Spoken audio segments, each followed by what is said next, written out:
but that the truth can change people. The reason we are here today, and the reason we kept on going after what we've been through, is because we have the truth about who God is in our lives. That God didn't turn his back on us, that God didn't give up on us, that God did not tell us that he left us alone, that when we have the truth, so the people cannot change the truth. But praise God that the truth can change people. Now please, let's read this together. Truth is truth, even if nobody believes it. Keep going. A lie is a lie, even if everybody believes it. Amen. Yes. If somebody right now, if everybody said they saw you last night making it rain, and you were not there making it rain, even if they believe it, I don't care who believes it, it's still a lie. So, and what we're going to look at in just a moment is that God is very clear about this idea about part of his will is making sure we make a lie out of folk who are lying. So we're going to talk about that in a minute. So that means I love this right here from St. Augustine. Many of the saints before they have gone on before us, I love this thing. Let's read this together. The truth is like a lion. You don't have to defend it. Let it loose. It'll defend itself. Amen. When you know what the truth is, you don't have to say anything. You don't have to prove who you are. You don't have to prove what you did. At some point, the truth is just going to go forth and let the truth be the truth. Let the truth be the truth. At this point, and so many times we heard some things about ourselves, and we try to put out this fire, you'll run yourself ragged. Just let the truth defend itself, because the truth will always go forth and come out and prevail every time. Oh, and I love this one right here. You got to read this one. The only people mad, and come on together, the only people mad who are mad for you speaking the truth are those people who are living a lie. The only folk mad about your light is the folk who want to stay in darkness. The only people who are jealous about your favor are the ones who continue to fail. The only folk who are trying to pull you down are the ones who are not willing to come up. The only folk who are trying to go back and knock you down are the ones who don't want to come up. The idea at some point we got to recognize we keep going back in here and trying to change who we are and what we say, trying to help somebody be comfortable. Our role is not trying to help them be comfortable. It's about us all trying to be conformable to who God made us to be, the image of God. It's about being conformable, not being comfortable as well. So sometimes the truth is just unbelievable. When I look around this congregation right now and know the stuff y'all been through, and the fact that you still here praising God, it's just unbelievable. When you think about what this time last year or 5 years ago, and what's happened in the last 5 years, what's happened in the last 5 months, and you're still standing praising God, sometimes folks, you tell them what you've been through, and they see you right now, they don't even believe it, because God has been so good. He's been so kind, and I know he deserves at least one hand clap of praise because he is so awesome. The truth is unbelievable. So the O then, in being noble, we have to be open to receive truth. That every day we're talking about trying to replace old information with new revelation from the Lord. So noble. So last week we talked about spiritual principle number 1. And I want to be clear that although we'll be looking every month, every week, for 5 weeks, at N-O-B-L-E. There's one E, additional E that we have that we're looking at every week that I want to make sure we have a chance to examine further. So even though there's another E we'll get to on the last Sunday of this month, there's one E that comes from noble that we're going to talk about every week and expand on that further. So this spiritual principle number 1 here. One definition of noble is, read this again, is what? Elevation of mind or condition. That when one is noble, it is impossible to be noble and still remain deflated and not elevated. It is impossible to be noble to live in the valley and not embrace our victory. It is impossible to be noble to always focus on our trouble and to not embrace our triumph. So part of being noble is that we now have this elevation of mind and condition. Anybody ready to go higher? I said, anybody ready to go higher? I said, anybody ready to go higher? So every week we're going to give them some pointers, some tools to help us know what we need to do to go higher. So the first one we talked about, so let's read from Deuteronomy 28:13. That I am the what? Head and not the tail. I will always be where? At the top and never. Come on now, say this again. I am the what? Head and not the tail. I will always be at the top and not where? Come on one more time. I am the what? Head and not the tail. I will always be at the top and never at the bottom. I need you to give God a hand clap of praise and embrace that right now and get up in your mind. I don't care how long you've been at the bottom. I don't care how long you felt like the tail. At this point, according to the word, we are the head and not the tail, above and not beneath, from Deuteronomy 28, verse 13. So we talked last week and introduced this idea of thinking, these types of thinking. So every week we got a different type of thinking. Last week we talked about shrinking thinking. Shrinking thinking. I want to now, shrinking thinking is thinking that is reduced gradually. That I thought this, then something else came up and kind of diminished. My faith was here, and it slowly starts diminishing. Slowly starts decreasing. We looked at the Wizard of Oz last week. We talked about last week when Kitty Cat says, she says, I'm melting. And it didn't happen all of a sudden, but there's a gradual, so somebody was here in their faith. And over time, problems came up and it kept on diminishing. Somebody was here in their belief.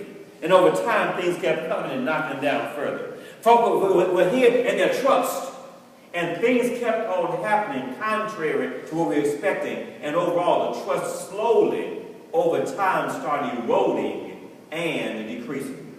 So we talked about last week, there's a difference between abundance thinking and scarcity thinking, or scarcity mentality.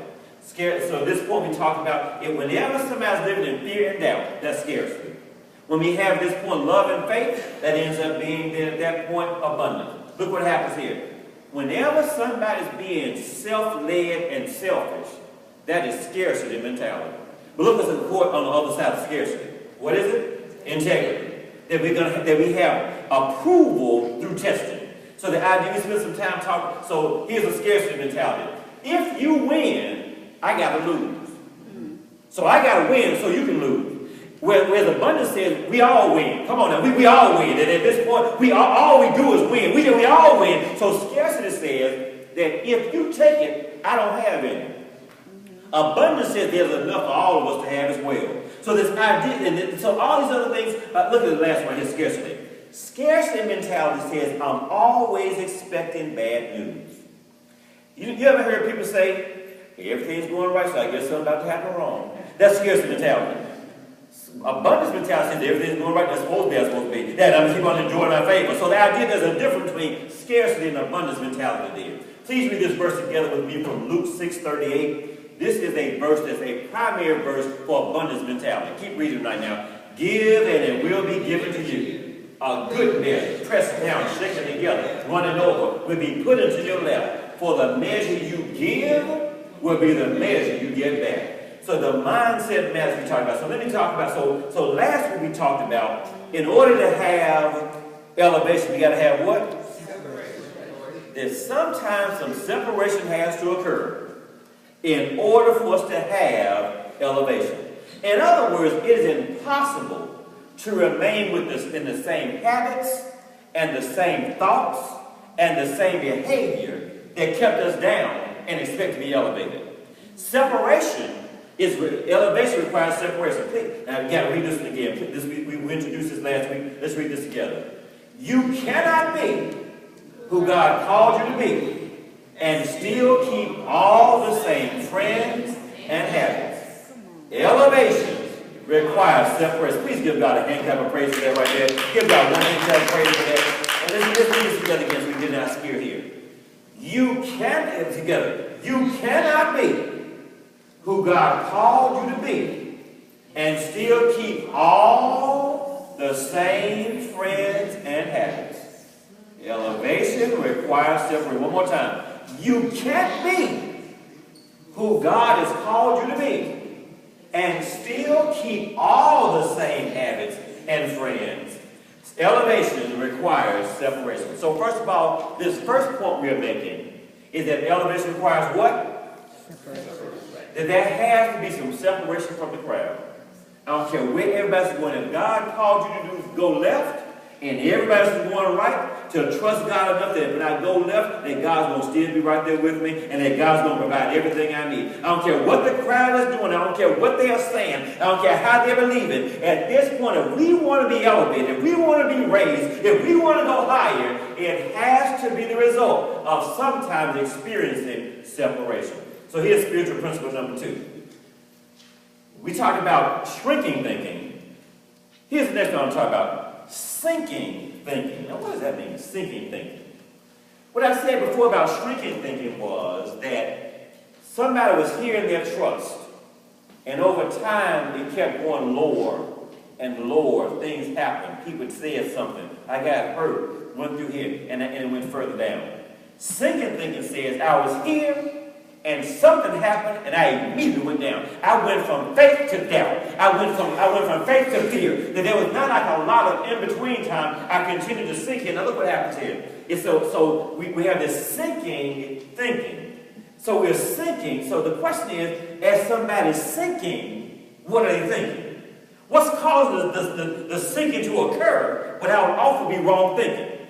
If I have the right thinking, I'm not going to have the sinking. But if I'm going to keep on sinking, it must mean I have bad thinking. So the idea is, what are you thinking in the midst of what appears to be sinking? Please read this right here. I love this right here. In a vacuum chamber, a feather and a bowling ball drop from the same height and will land at the same time. Now, you know in general, it's going to take a feather forever to go down, and a bowling ball goes straight down. But in a vacuum chamber, they get sucked down to the bottom. What is it trying to get you up thinking and get sucked down to the bottom? What kind of experience is going on trying to get you to stop doubting God or stop believing God and stop trusting God? Sometimes health can lead to sinking thinking. Health is one day, something happens, it's immediate thinking. Sometimes it's being betrayed, where we're up here and we go immediately down. What is it that's trying to pull your thinking to the lowest level rather than stay at the highest level as well? Be careful, believer, for sinking thinking. That elevation is a part. That part of being noble says we're going to have elevation in our mind and elevation in our condition. Now, the question is, that it may be, anybody ever been done wrong on your job? Be careful. Somebody said, we're still getting done wrong. Yeah, be careful, because that can lead to sinking thinking. I ought to go in here. I'm not going to give in. I'm giving all these years to these folks. I'm going to take staples just to make up. Be careful. Sinking thinking. How they treated us is not an excuse to not do our best before God. Flower. How they treated us is not an excuse to keep from doing integrity. Well, integrity. I'm going to do, if nobody else sees it, I know God sees it, I'm still going to do the right thing regardless. It's not about how they treat us. It's about how we continue to honor God where we are. And sometimes in the midst of all that darkness, we may be the only hint of light. And if we go out, then every place is dark. So God says, I'm going to put you sometimes in darkness to allow the light to shine. And then let your candle burn over here. And then you light something over here. And after a while, the whole place gets lit up instead. Be careful about sinking thinking. Here's a situation. Anybody have a friend where you start describing a problem with somebody, and by the time you told your friend or your acquaintance, they just made it worse. All you said was, I was late to work, and then they woke me up. Girl, that been you. I just tell them, you got to go. You can't be written up. And all of a sudden, you find it, and the person you talk to unemployed. At some point, it's about saying, not going to have sinking thinking. Not going to go from here to here instantaneously. Then I'm walking in faith. And then fear was at this point the vacuum chamber that put me down. That I'm walking in triumph, and the vacuum chamber, I had this trouble. That at some point, if we're not careful, we'll start speaking and believing and talking and acting counter to the Word of God. And it's all from sinking thinking. So what's the elevation required? Separation. Let me give you another right here from spiritual principle number 2. Not only does elevation require separation, get this next one now. Your elevation may require some isolation. That every now and then, at some point, you can't just be separate, but sometimes isolated to hear from God. You got all this stuff bombarding your head. This person saying this, this person pulling here. At some point, it requires